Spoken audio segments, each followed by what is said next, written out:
Well, hello, and welcome to this week's installments of Videos with Cassie and Amanda.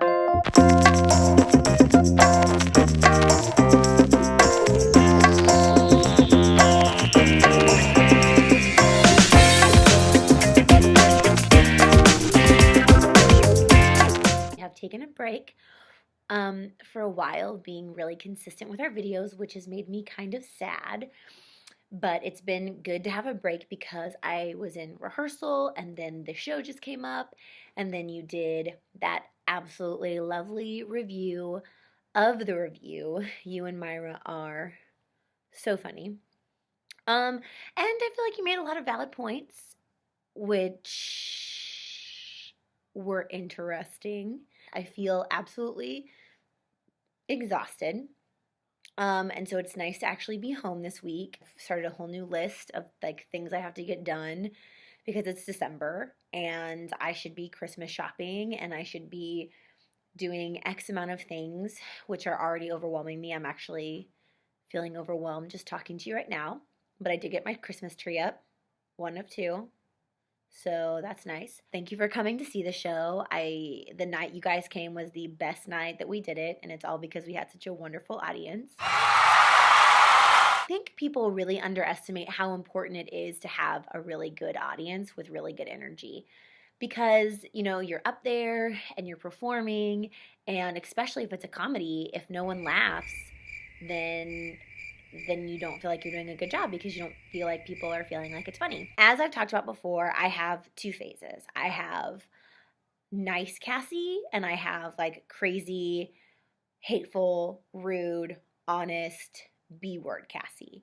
And my New Year's resolution for 2015 is to stop being such a people pleaser, to stop being nice or reserved to the point that I'm actually creating more work for myself. Thought, why wait until January 1st to stay true to this resolution and say something here? When I address the internet or when I prepare myself to put something online, I always think to myself, would I be okay with my grandfather seeing this? Because I think that, we forget how real social media is and how once it hits the internet, it's on the internet, period.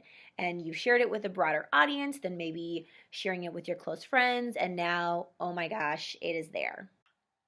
So now that your intimate feelings are on the internet, what does that mean?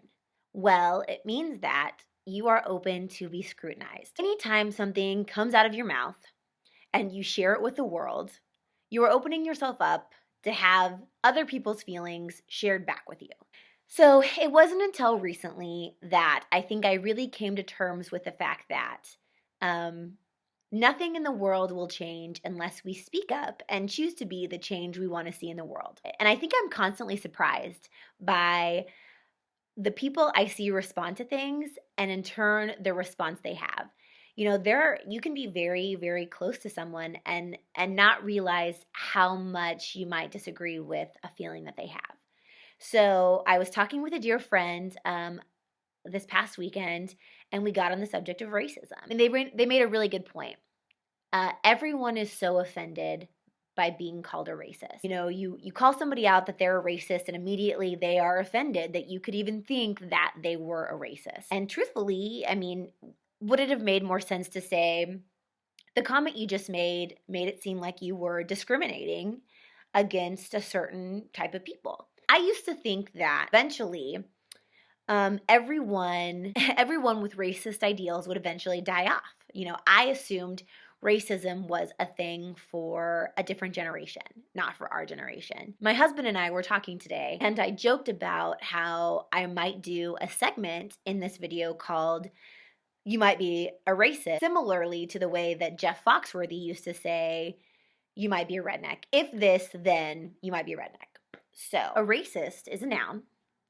A person who believes in racism, the doctrine that a certain human race is superior to any or all races. For example, if you refer to the black men killed by police officers as thugs and justify that as a reason they should die, you might be a racist. If you judge someone based on the color of their skin and lump them into a category to justify your means, you might be a racist. If you don't believe that every life matters, you might be a racist. If one of the reasons you dislike our president has to do with the color of his skin, you might be a racist. If you think that the color of someone's skin causes them to have the actions that they have, or to respond the way that they do, or you blame the color of their skin for where they are in life, you might be a racist. But in recent weeks, I've realized that racism is a disease and it affects anyone,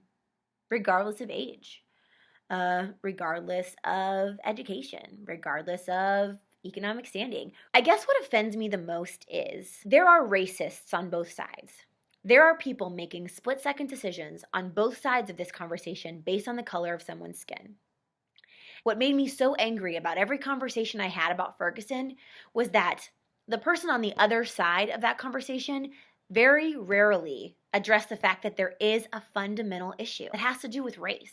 I'm taking a second as a human being to acknowledge what's sitting in front of me and trying to think about where that other person was in the moment they were in. With all of the information I have, all of the knowledge I've gained from these two incidents that have become very widely publicized, I don't believe either of those people deserve to die.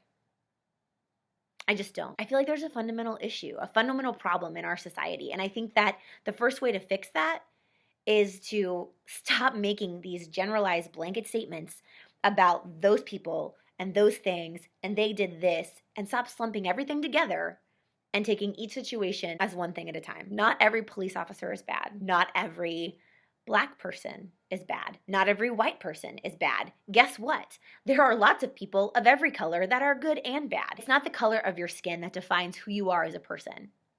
It helps create the person you are. But just because of the color of your skin doesn't make you good or bad. It's your character, it's your belief system, it's the actions you take in everyday life that makes you who you are. Don't stop looking at this as a Black thing, or a white thing, or a gay thing, or a whatever other thing we can label it, and start looking at each other as human beings and looking at the fact that every life matters, period. Every life matters. It's not impossible for me to be aware of the fact that racism lives and breathes every single day, and that not every single person in the whole world has the same opportunities. I think it's frustrating to me to know that there are people in the world who believe that because of the color of your skin, you are inherently bad, or you are more likely to commit a crime, or you are more likely to X, Y, and Z. It's hard for me to believe that in 2014. But what I can do is I can commit to being an ally, and I can commit to the change, and I can commit to stopping people when they say racist, stupid shit in 2014 and think it's okay. So here's what I have to say. The next time you're about to post on a comment or have a split-second judgment decision on what's happening in the world today, take a second and think about how you would feel if someone was saying this about you.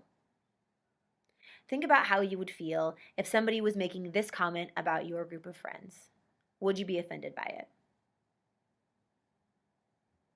I don't know. How is it 2014 and how is everybody still so racist? How is this possible? What is going on? On a scale of 0 to even, I can't. I can't even. I can't even.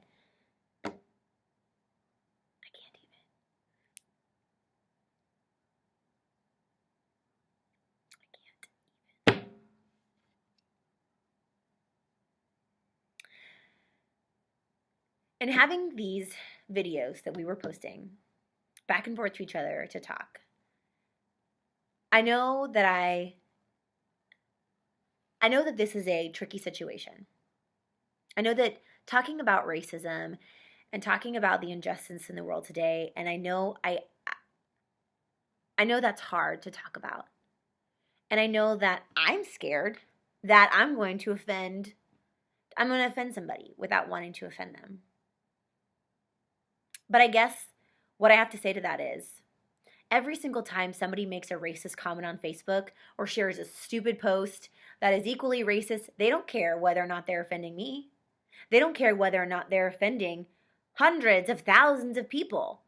They don't care if they're wrong. So why should I care? about offending them? Why should I care about pointing light on something that is wrong? Why should I go out of my way to silence myself to make sure that somebody else feels better or doesn't have hurt feelings when they don't care if they're hurting others or they don't care about what that does to me? Why should I silence myself? Why should I censor myself if you're not going to censor yourself?